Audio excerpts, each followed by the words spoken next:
Dear roundtable participants, dear guests, first I would like to thank you for inviting me and for recognizing me as a credible person to address you all. I am truly delighted to speak at your event since I strongly believe in the values and the goals you are trying to convey.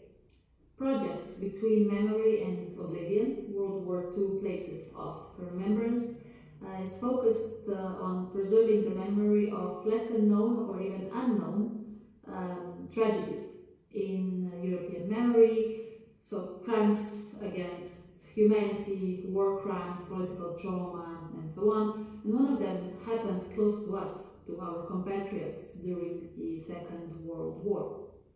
I am talking about the Italian fascist concentration camp Koper on the Croatian island called Rok, and it had such strong influence on Slovenians and their descendants today. It is a terrible period in our history which we must undoubtedly remember and inform the next generations about the horrors that occurred. And one of the forms of remembering the atrocities and other historical events is through architecture.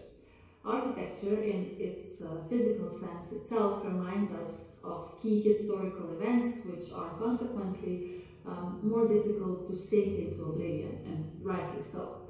So it is necessary and important to remember key historical moments that shaped our communities and also what led us there. The memorial on Rok is a monument of national importance and of particular importance for Slovenians, since it is the work of Slovenian architect Edvard Travnikar, which represents one of his most important works of memorial architecture. Historical memory is generally considered a special form of collective memory and as such differs from individual practices of remembering the past. By helping to capture and organize the past, historical memory primarily serves the function of community building, especially in the context of rapid changes in society, politics, economy, and culture. And what is most important, historical memory is not necessarily a reflection of what really happened in history, but rather involves a high degree of subjectivity, since the decision of how we remember the past is determined according to the value judgments of individuals. However, at the same time, the historical memory thus falls into the danger of being used, for the falsification of history and historic events, or even for exploitation for purposes of political or other goals. The European memory policy was roughly formed in connection with the collective memory of individual nations, but at the same time strove to create a European identity. The European politics of memory was undoubtedly strongly marked by the totalitarian systems of the 20th century. European integration was initially a response to the suffering caused by the world wars and the Nazi tyranny that led to the Holocaust, as well as to bridge the deep divisions and hostilities in Europe through cooperation and unification, and to end war and ensure democracy in Europe. Above all, European integration and thus common history was made possible by the Second World War. In the 90s, the European Parliament played a major role in raising awareness of the horrors of the Holocaust and, after expansion to the East, also of Stalinist crimes. And today, the main role in preserving memory and history is played by the Europe for Citizens program, which began in 2006 and whose goal is to keep the public, to help the public understand the history, values and diversity of the European Union. So for future generations, it is especially important, to know the history, to be aware of the historical facts, and to learn the most from what happened. As the saying goes, history is a good teacher, which allows us not to repeat the mistakes of the past and not to allow various totalitarian or fascist ideologies to prevail again, as might be occurring in our surroundings just now. Even today, extremist and xenophobic political forces in Europe increasingly resort to distorting historical facts and use symbolism and rhetoric that reflect aspects of totalitarian propaganda, including racism, anti-Semitism, and hatred of sexual and other minorities. We must resolutely resist and strongly condemn such ideas.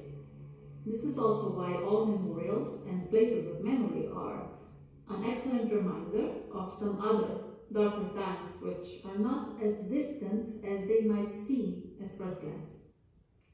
Monuments should serve as a mirror of the values we want to pursue and on which a peaceful and successful Europe is also based. Respect for human dignity, freedom, democracy, equality, the rule of law, and respect for human rights. That is why I also want for the future generations to be focused on creating better societies and world than the one they got. It is possible. Young people are the future, and I'm not just saying that like that. I am in daily contact, with them, and I see the drive and passion they got. Many just need the opportunities, and they just need us to listen to them. Monuments and other commemorative architecture are, in my opinion, necessary to preserve the memory of Europe's tragic past, to honor the victims, to condemn the perpetrators, and lay the foundations for reconciliation based on truth and memory. It is also important to preserve the memory of the past because without it, reconciliation between people, nations, or countries cannot be achieved. 2 years ago, we celebrated the 80th anniversary of the outbreak of the Second World War, which caused the worst human suffering and occupation of countries in Europe that lasted for several decades. I believe that in order to strengthen European awareness of the crimes committed by totalitarian and undemocratic regimes, it is necessary to support the documentation and testimony of Europe's troubled past, because without memory, there, as I said, can be no reconciliation. I agree that the EU member states mark August the 23rd as the European Day of Remembrance for the victims of totalitarian regimes, both at the EU level and at the national level, and that they should thereby increase the awareness of the younger generation. It is important that all European countries face their tragic past and historical heritage. Europe's tragic past should continue to serve as a moral and political inspiration to face the challenges of today's world, including the fight for a fairer world, action against climate change, migration and refugees, the creation of open and tolerant societies and communities that include ethnic, religious, sexual, any other minorities, and ensuring European values for all. Thank you.